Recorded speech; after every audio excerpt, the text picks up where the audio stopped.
ចាយតម្លៃជូនបងប្រុសបងស្រីនេះប្រភេទពូជមន់មុងគោលកស្មាតមុងគោលកស្មាបងប្អូនណាមានធំណា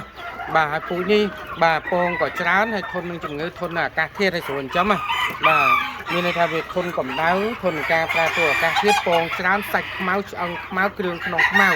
ប៉ុន្តែរួមរបស់វាគឺសបាទសម្រាប់ពុកម៉ែបងប្អូនចង់បានអាយុ4ខែក៏មានមេបាពូជក៏មានបងប្អូនចង់បានអាយុ1ខែក៏មានអាយុ2ខែក៏មានបាទនេះបងប្រុសបងស្រីណាបាទអញ្ចឹងមានច្រើនទៀតបាទខ្ញុំថតខ្លីៗប៉ុណ្្នឹងទេនៅក្នុងច្រើនទៀតណាបាទហើយក៏នៅក្នុងច្រើនទៀតបាទអញ្ចឹងបងប្អូនដែលស្រឡាញ់ចូលចិត្តហើយចង់ពង្រឹងសមត្ថភាពចង់ចាំមន់បានគ្រប់រដូវបានចំណូលគ្រប់ថ្ងៃបាទគ្រប់អាទិត្យអីបងប្អូនអាចខាតសួរបានសម្រាប់ការពង្រឹងសមត្ថភាពបាទអញ្ចឹងមានការបង្រៀនតាមប្រព័ន្ធអនឡាញក៏ដូចជាតាមរយៈ